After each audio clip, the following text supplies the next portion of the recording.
नमस्कार, मी शिल्पा। आता हिवाळ्याचे दिवस चालू आहेत आणि या हिवाळ्याच्या दिवसांमध्ये आपण आपल्या शरीराला उष्णता देणारे अनेक पदार्थ बनवत असतो। मग ती तिळगुळ चक्की असो, शेंगदाणा चक्की असो किंवा बाजरीपासून बनवलेले पदार्थ असो, असे एक ना अनेक पदार्थ आपण हिवाळ्यामध्ये बनवतो। त्यातीलच एक पदार्थ म्हणजे बाजरीच्या कापण्या किंवा तुम्ही याला बाजरीचे बिस्किट देखील म्हणू शकता। इथे तुम्ही बघू शकता अतिशय सुंदर अशा बाजरीच्या कापण्या तयार होतात आणि खायला देखील या एकदम खुसखुशीत अशा लागतात।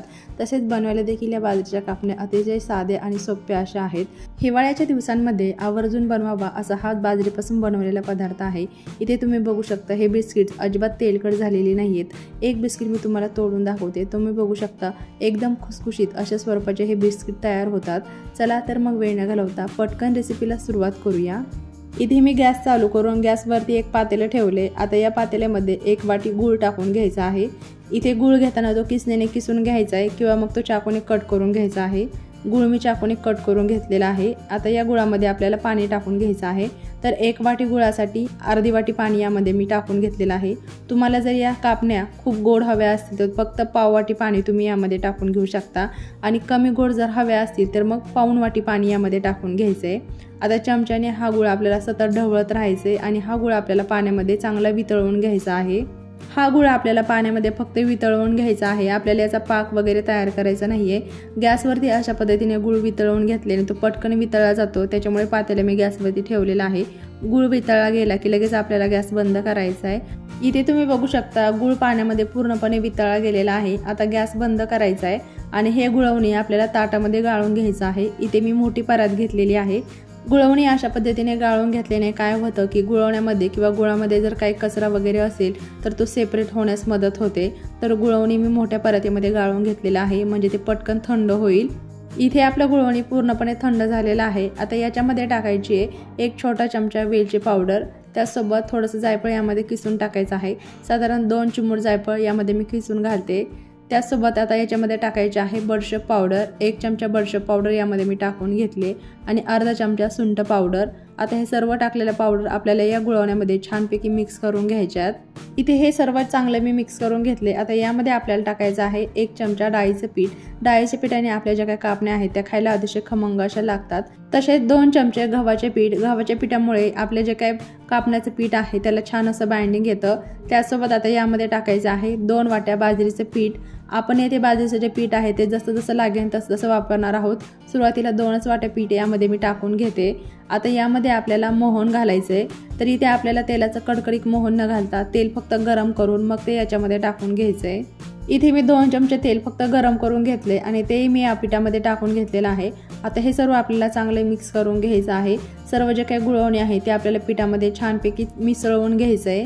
आता यामध्ये आपण गरजेनुसार बाजरीचे पीठ टाकणार आहोत। त्याआधी याच्यामध्ये आपल्याला पाव चमचा मीठ टाकून घ्यायचं आहे। मिठामुळे जे काही कापण्या आहेत ते खायला छान लागतात। 1 वाटी बाजरीचे पीठ पुन्हा यामध्ये मी टाकून घेतलेलं आहे। आता हे बाजरीचे पीठ या आधीच्या पिठामध्ये छानपैकी मिक्स करून घेऊयात।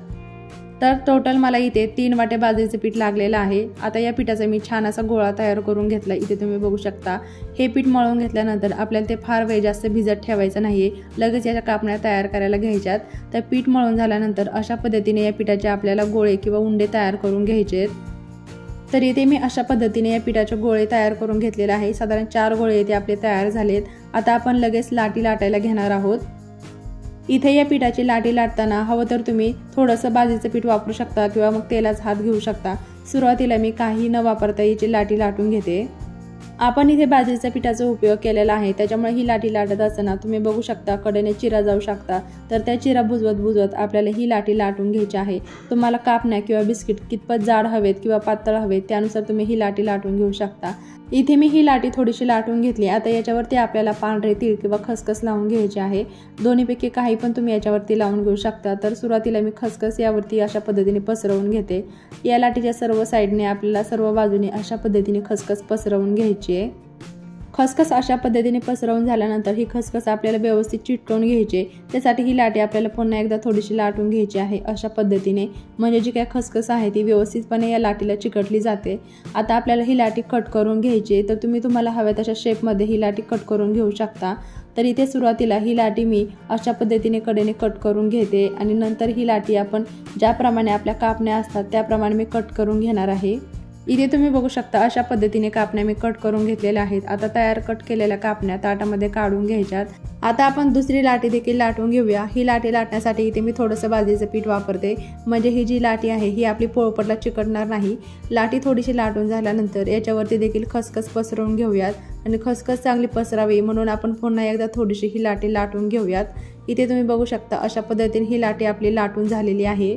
आता ही लाटी कट करण्यासाठी इथे मी अशा प्रकारची गोल रिंग वापरते। याच्याऐवजी तुम्ही एखाद्या बाटलीचं झाकण देखील इथे वापरू शकता।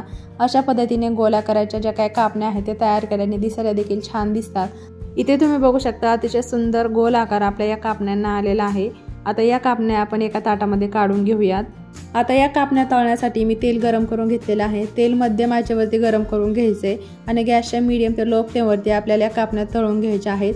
आपण इथे हा गुळाचा पदार्थ बनवते, त्याच्यामुळे गुळाचा जो पदार्थ आहे तो तेलात टाकल्यानंतर पटकन करपला जातो। त्याच्यामुळे आपल्याला जी काही गॅसची फ्लेम आहे ती मीडियम ते लो ठेवायची। काही मिनिटांमध्ये तुम्ही बघू शकता आपल्या कापण्या तळून झालेल्या आहेत। आता या ताटामध्ये काढून घेऊयात। या कापण्या तळण्यासाठी फार जास्त तेल लागत नाही आणि या कापण्या तेलकट देखील होत नाहीत। आता कापण्याची दुसरी बॅच देखील तळून घेऊयात। कापण्या आपल्याला हलक्याशा गोल्डन ब्राऊन कलरवरची तळून घ्यायच्या आहेत। इथे तुम्ही बघू शकता कापण्याची दुसरी बॅच देखील तळून झालेली आहे। अशा पद्धतीचा कलर आपल्या कापण्यांना आला पाहिजे। आता या कापण्या देखील ताटामध्ये काढून घेऊयात आणि सेम प्रकारे राहिलेल्या सर्व ज्या काही कापण्या आहेत त्या तळून घेऊयात। चला तर मग इथे आपल्या सर्व कापण्या तळून झालेल्या आहेत। अतिशय सुंदर अशा आपल्या कापण्या तयार झाल्यात। हातामध्ये घेतल्यानंतर तुम्ही बघू शकता या कापण्या अजिबात तेलकट झालेल्या नाहीयेत। अतिशय सुंदर अशा कापण्या तयार झाल्यात। तसेच इथे मी तुम्हाला एक कापणी तोडून दाखवते। तुम्ही बघू शकता एकदम खुसखुशीत स्वरूपाच्या आपल्या या कापण्या तयार झालेल्या आहेत। आपण कापण्या तर नेहमीच बनवतो, पण त्याला कापण्याचा आकार न देता अशा पद्धतीने तुम्ही गोल आकार देऊ शकता, जो दिसायलाही छान दिसतो आणि पाहायला देखील छान वाटतं। इथे तुम्ही बघू शकता सर्व कापण्या अतिशय सुंदर अशा दिसत आहेत। ज्याप्रमाणे बिस्किट असतात त्याप्रमाणेच आपल्या या बाजरीच्या कापण्या तयार झालेल्या आहेत। तुम्ही याला कापण्या न म्हणता बाजरीचे बिस्किट देखील म्हणू शकता, कारण हे बिस्किट अजिबात तेलकट होत नाहीत आणि खायला देखील अगदी खुसखुशीत असे लागतात।